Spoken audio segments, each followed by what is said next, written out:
ਵੇਖਣ ਦੇ ਸੁਣਨ ਭਰਾਵਾਂ ਨੂੰ ਅਸਲਾਮ ਅਲੈਕੁਮ। ਤੁਸੀਂ ਦੇਖਿਓ ਸਾਡਾ YouTube ਚੈਨਲ ਸਾਲੇਪੁਰ ਗੋਟ ਫਾਰਮ। ਉਮੀਦ ਕਰਦਾ ਸਾਰੇ ਭਾਈ ਠੀਕ ਹੋਣਗੇ। ਅੱਛਾ ਦੋਸਤੋ, ਅੱਜ ਦੀ ਆਪਣੀ ਵੀਡੀਓ ਟੌਪਿਕ ਹੈਗਾ ਵਾ ਜੀ ਬੱਕਰੀਆਂ ਦੀ ਵੈਕਸੀਨ। ਜਿਹੜੀ ਆਪਾਂ ਬੱਕਰੀ ਨੂੰ ਵੈਕਸੀਨ ਕਰੀਦੀ ਹੈ ਨਾ, ਵੀ ਬਿਮਾਰੀ ਆਉਣ ਤੋਂ ਪਹਿਲਾਂ ਜਿਹੜੀ ਵੈਕਸੀਨ ਕਰ ਦਿੰਦੇ। ਜਦੋਂ ਫਿਰ ਬਿਮਾਰੀ ਆਉਂਦੀ ਬੱਕਰੀਆਂ ਜਿਹੜੀਆਂ ਆਪਾਂ ਨੂੰ ਉਹਨਾਂ ਨੂੰ ਬਿਮਾਰੀ ਨਹੀਂ ਲੱਗਦੀ, ਉਹ ਜਿਹੜੀਆਂ ਸਹੀ ਰਹਿੰਦੀਆਂ, ਆਪਣੀਆਂ ਬੱਕਰੀਆਂ ਸਿਹਤਮੰਦ ਰਹਿੰਦੀਆਂ ਬਿਮਾਰੀ ਆਉਣ ਦੇ ਬਾਵਜੂਦ। ਵੈਕਸੀਨ ਨਾਲ ਹੁੰਦਾ ਇਹ ਹੈ ਕਿ ਵੈਕਸੀਨ ਆ ਨਾ ਜਿਹੜੀ ਉਹ ਉਸ ਚੀਜ਼ ਨੂੰ ਹੁੰਦੀ ਆ ਜਿਸ ਚੀਜ਼ ਦਾ ਜਿਹੜੀ ਬਿਮਾਰੀ ਦਾ ਇਲਾਜ ਨਾ ਹੋਵੇ ਨਾ, ਉਸ ਚੀਜ਼ ਦੀ ਜਿਹੜੀ ਵੈਕਸੀਨ ਹੁੰਦੀ ਆ। ਹੁਣ ਅਗਰ ਜਿਸ ਚੀਜ਼ ਦਾ ਇਲਾਜ ਮੁਮਕਿਨ ਆ ਉਹਦਾ ਆਪਾਂ ਇਲਾਜ ਕਰ ਲਈਦਾ ਵਾ, ਠੀਕ ਹੈ ਨਾ। ਜਿਸ ਚੀਜ਼ ਦਾ ਇਲਾਜ ਹੁੰਦਾ ਉਹਦਾ ਆਪਾਂ ਇਲਾਜ ਕਰ ਲਈ, ਤੇ ਜਿਹਦਾ ਇਲਾਜ ਨਹੀਂ ਹੁੰਦਾ ਉਹਦੀ ਫਿਰ ਵੈਕਸੀਨ ਕਰਨੀ ਪੈਂਦੀ ਹੈ।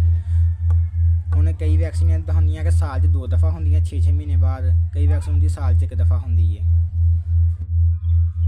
ਅੱਛਾ ਜੀ, ਗੱਲ ਕਰਦੇ ਹਾਂ ਬੱਕਰੀਆਂ ਦੀ ਵੈਕਸੀਨ ਦੇ ਬਾਰੇ, ਵੀ ਕਿਹੜੀਆਂ ਵੈਕਸੀਨਾਂ ਹੁੰਦੀਆਂ ਵਾ, ਉਹਨਾਂ ਦੇ ਨੁਕਸਾਨਾਤ ਕੀ ਹੈ, ਵੀ ਉਹਨਾਂ ਦੀ ਜਿਹੜੀ ਹੈ ਨਾ ਪਹਿਚਾਣ ਉਹ ਕਿੱਦਾਂ ਅਸੀਂ ਕਰ ਸਕਦੇ ਹਾਂ, ਉਹਦੀਆਂ ਅਲਾਮਤ ਕੀ ਹੈ, ਵੀ ਜੇ ਸਾਨੂੰ ਪਤਾ ਲੱਗੇ ਵੀ ਆਹ ਬਿਮਾਰੀ ਜਿਹੜੀ ਬੱਕਰੀ ਨੂੰ ਆ ਗਈ ਆ ਤੇ ਉਹਦੀ ਵੈਕਸੀਨ ਤੁਸੀਂ ਫੌਰਨ ਕਰਨੀ ਆ। ਇਹ ਤੁਹਾਨੂੰ 3 ਵੈਕਸੀਨਾਂ ਦੱਸਦੇ ਆ ਜਿਹੜੀਆਂ ਕਿ ਤੁਸੀਂ ਲਾਜ਼ਮੀ ਕਰਨੀਆਂ ਵਾ, ਠੀਕ ਹੈ ਨਾ। ਉਹਦੇ ਤੋਂ ਬਗੈਰ ਜਿਹੜੀ ਹੈ ਨਾ ਤੁਸੀਂ ਗੋਡ ਫਾਰਮਿੰਗ ਨਹੀਂ ਕਰ ਸਕਦੇ, ਕਿਉਂਕਿ ਤੁਸੀਂ ਜਦੋਂ ਆਪਣੀ ਗੋਡ ਫਾਰਮਿੰਗ ਕਰਨੀ ਤੁਸੀਂ ਉਹਨੂੰ ਵਧਾਉਣਾ ਵਾ, ਘਟਾਉਣਾ ਨਹੀਂ ਨਾ ਹੈਗਾ। ਤੁਸੀਂ ਆਪਣਾ ਉੱਤਰਲੇ ਲੈਵਲ 'ਤੇ ਜਾਣਾ ਨਾ ਤੁਸੀਂ ਹੌਲੀ ਹੌਲੀ, ਅਤੇ ਇਸ ਕਰਕੇ ਉਹ ਲਾਜ਼ਮੀ ਹੈ। ਕਿਉਂਕਿ ਜਦੋਂ ਬੰਦੇ ਕੋਲ ਬੱਕਰੀਆਂ ਜ਼ਿਆਦਾ ਹੁੰਦੀਆਂ ਤਾਂ ਫਿਰ ਬਿਮਾਰੀ ਵੀ ਲਾਜ਼ਮੀ ਆਉਂਦੀ ਆ, ਅਤੇ ਇਸ ਕਰਕੇ ਤੁਸੀਂ ਜਰਾ ਨਾ ਵੈਕਸੀਨ 'ਤੇ ਲਾਜ਼ਮੀ ਗੌਰ ਕਰਨੀ ਆ। ਹੁਣ ਗੱਲ ਕਰਦੇ ਹਾਂ ਜੀ ਬੱਕਰੀਆਂ ਦੀ ਵੈਕਸੀਨ ਕਿਹੜੀ ਹੁੰਦੀ ਆ। ਹੁਣ ਤੁਹਾਨੂੰ 3 ਦਾ ਦੱਸਦਾ ਵਾਂ, ਠੀਕ ਹੈ ਨਾ। ਪਹਿਲਾਂ ਇਹ 3 ਜਿਹੜੀਆਂ ਵੈਕਸੀਨਾਂ ਦੇ ਬਾਰੇ ਤੁਹਾਨੂੰ ਮੈਂ ਦੱਸਦਾ ਮਾਲੂਮਾਤ। ਇਹਨਾਂ ਵਿੱਚ ਇੱਕ ਹੈਗੀ ਹੈ ਜੀ PPR ਦੀ, ਠੀਕ ਹੈ। ਦੂਸਰੀ ਹੈਗੀ ਹੈ ਜੀ CCP ਦੀ, ਤੀਸਰੀ ਹੈਗੀ ਹੈ ਜੀ ETV ਦੀ। ਇਹ PPR ਦੀ ਲਾਮਤ ਜਿਹੜੀਆਂ ਹੈਗੀਆਂ ਨਾ, ਉਹ ਹੈਗੀਆਂ ਵਾ ਕਿ ਬੱਕਰੀ ਨੂੰ ਜਿਹੜਾ ਤੇਜ਼ ਬੁਖਾਰ ਹੋ ਜਾਂਦਾ ਵਾ, ਨੱਕ 'ਚੋਂ ਤੇ ਮੂੰਹ 'ਚ ਪਾਣੀ ਆਉਣਾ ਸ਼ੁਰੂ ਹੋ ਜਾਂਦਾ ਬੱਕਰੀ ਦੇ, ਜਿਹੜਾ ਵਾ ਉਹਦੇ ਮੂੰਹ 'ਚ ਛਾਲੇ ਵਗੈਰਾ ਬਣ ਜਾਂਦੀ ਹੈ, ਅਤੇ ਇਸ ਕਰਕੇ ਜਿਹੜਾ ਖਾਣਾ ਪੀਣਾ ਆਪਣਾ ਕੰਮ ਕਰ ਦਿੰਦੀ ਆ, ਅਤੇ ਜਿਹਦੀ ਵਜ੍ਹਾ ਤੋਂ ਬੱਕਰੀ ਜਿਹੜੀ ਕਮਜ਼ੋਰ ਹੋ ਜਾਂਦੀ ਆ, ਅਤੇ ਆਪਣਾ ਜਿਹੜਾ ਵਜ਼ਨ ਵੀ ਘਟਾ ਜਾਂਦੀ ਆ। ਅਤੇ ਦੂਸਰੇ ਨੰਬਰ 'ਤੇ ਹੈਗੀ ਆ ਜੀ CCP ਜਿਹੜੀ ਹੈਗੀ ਆ, ਇਹ ਅਸਲ ਹੈਗੀ ਆ ਕਿ ਜਿਹੜੀ ਆ ਬਿਮਾਰੀ ਆ ਨਾ, ਇਹ ਹੁੰਦੀ ਆ ਜਿਹੜੀ ਆ ਬੱਕਰੀ ਦੇ ਫੇਫੜੇ ਹੁੰਦੇ ਆ ਨਾ, ਲੰਗਸ ਜਿਹਨੂੰ ਕਹਿੰਦੇ ਆ ਇੰਗਲਿਸ਼ 'ਚ।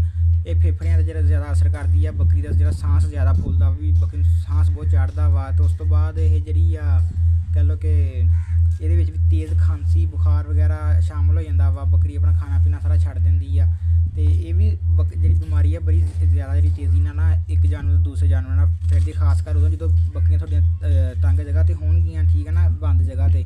ਵੀ ਜੇ ਜਗ੍ਹਾ ਘੱਟ ਹੋਊਗੀ ਬੱਕਰੀਆਂ ਜ਼ਿਆਦਾ ਹੋਣਗੀਆਂ। ਅਤੇ ਉਹ ਦੂਜੀ ਲਾਮਤ ਦੀ ਇਹ ਵੀ ਹੈ ਕਿ ਜਦੋਂ ਤੁਹਾਡੀਆਂ ਬੱਕਰੀਆਂ ਇੱਜੜ 'ਚ ਹੋਣਗੀਆਂ ਨਾ, ਜਿਵੇਂ ਕਈ ਵਾਰ ਆਪਾਂ ਬਾਹਰ ਜਾਂਦੇ ਚੜਾਈ ਕਰਾਉਣ ਬੰਦਾ ਜਾਂਦਾ ਵਾ ਬੱਕਰੀਆਂ ਲੈ ਕੇ, ਅਤੇ ਉੱਥੇ ਕੋਈ ਜਾਨਵਰ ਜਾਂ ਕੋਈ ਵੀ ਬਿਮਾਰੀ ਉੱਥੇ ਹੋ ਸਕਦੀ ਹੈ ਜਾਨਵਰ ਦੀ, ਜਿਹੜੀ ਬੰਦਾ ਉੱਥੇ ਬੱਕਰੀ ਤੁਰਦੀ ਫਿਰਦੀ ਮੂੰਹ ਮਾਰਦੀ ਹੈ ਨਾ, ਉੱਧਰੋਂ ਵੀ ਬੱਕਰੀ ਨੂੰ ਜਿਹੜੀ ਬਿਮਾਰੀ ਲੱਗ ਸਕਦੀ ਆ। ਇਸ ਕਰਕੇ ਨਾ ਤੁਸੀਂ ਇਹ CCP, ਪਹਿਲੀ PPR, ਦੂਜੀ CCP, ਇਹ ਦੋਵਾਂ ਦੀ ਜਿਹੜੀ ਹੈ ਨਾ ਵੀ ਸਾਲ 'ਚ 1 ਦਫਾ ਵੈਕਸੀਨ ਹੁੰਦੀ ਆ। ਅੱਛਾ, ਤੀਸਰੇ ਨੰਬਰ 'ਤੇ ਹੈਗੀ ਹੈ ਜੀ ETV। ਤੁਹਾਨੂੰ ਹੁਣ ETV 'ਤੇ ਦੱਸਦੇ ਹਾਂ, ਠੀਕ। ਅੱਛਾ ਜੀ, ਤੀਸਰੇ ਨੰਬਰ 'ਤੇ ਹੈਗੀ ਆ ETV ਵੀ ਇਹ ਵੀ ਐਸੀ ਬਿਮਾਰੀ ਕਿ ਜਿਹੜੀ ਇੱਕ ਜਾਨਵਰ ਤੋਂ ਦੂਸਰੇ ਜਾਨਵਰ ਤੱਕ ਬੜੀ ਤੇਜ਼ੀ ਨਾਲ ਫੈਲਦੀ ਆ, ਅਤੇ ਇਹ ਜ਼ਿਆਦਾਤਰ ਹੁੰਦੀ ਆ ਬੱਚਿਆਂ ਨੂੰ, ਠੀਕ ਹੈ ਨਾ। ਜਿਹੜੇ ਬੱਚੇ ਹੁੰਦੇ ਆ ਜ਼ਿਆਦਾ ਜਿਹੜਾ ਵੰਡਾ ਵਗੈਰਾ ਜਾਂ ਅਨਾਜ ਵਗੈਰਾ ਖਾ ਲੈਣ, ਅਤੇ ਉਹ ਜਿਹੜੇ ਪੇਟ ਦੇ ਵਿੱਚ ਜ਼ਹਿਰ ਜਿਹੜੀ ਬਣ ਜਾਂਦੀ ਆ, ਅਤੇ ਬੱਚੇ ਜਿਹੜੇ ਨਾ ਅਚਾਨਕ ਜਿਹੜੀ ਉਹਨਾਂ ਦੀ ਮੌਤ ਹੋ ਜਾਂਦੀ, ਬੱਚਿਆਂ ਦੀ ਜ਼ਾਇਆ ਹੋ ਜਾਂਦੇ ਆ, ਅਤੇ ਬੱਚੇ ਨੂੰ ਸਮਝ ਨਹੀਂ ਬੰਦੇ ਨੂੰ ਲੱਗਦੀ ਕਿ ਇਹਨਾਂ ਨੂੰ ਹੋਇਆ ਕੀ ਆ। ਅਤੇ ਇਸ ਕਰਕੇ ਤੁਸੀਂ ਇਹ ਵੈਕਸੀਨ ਨਾ ਬੱਚਿਆਂ ਨੂੰ ਲਾਜ਼ਮੀ ਕਰਾਉਣੀ ਆ, ਠੀਕ ਹੈ।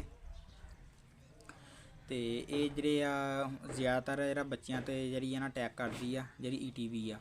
ਅਤੇ ਇਹ ਤੁਸੀਂ 3 ਮਹੀਨੇ ਤੋਂ ਉੱਪਰ ਜਿਹੜਾ ਬੱਚਾ ਹੋ ਜਾਏ ਨਾ, ਤੁਸੀਂ ਉਹਨੂੰ ਜਿਹੜੀ ਆ ਵੈਕਸੀਨ ਕਰ ਸਕਦੇ ਆ। ਇਹ ਵੀ 3 ਮਹੀਨੇ ਤੋਂ ਉੱਪਰ ਜਿਹਦੀ ਏਜ ਹੋ ਜਾਏ ਨਾ, ਉਹਨੂੰ ਵੈਕਸੀਨ ਹੋ ਸਕਦੀ।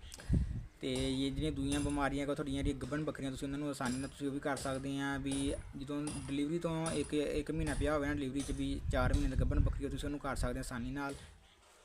ਅੱਗੇ ਜਾ ਕੇ ਜਿਹੜਾ ਬੱਚਿਆਂ ਨੂੰ ਇਹਦਾ ਨੁਕਸਾਨ ਕੋਈ ਨਹੀਂ ਹੋਏਗਾ। ਜਦੋਂ ਬੱਚੇ ਡਿਲੀਵਰ ਹੋਣਗੇ ਉਦੋਂ ਇਹਨਾਂ ਦਾ ਕੋਈ ਨੁਕਸਾਨ ਨਹੀਂ ਹੈਗਾ। ਅਤੇ ਇਹ ਜਿਹੜੀਆਂ 3 ਬਿਮਾਰੀਆਂ ਵਾ, ਇਹਨਾਂ ਤੁਸੀਂ ਖਾਸ ਖਿਆਲ ਰੱਖਣਾ ਵਾ।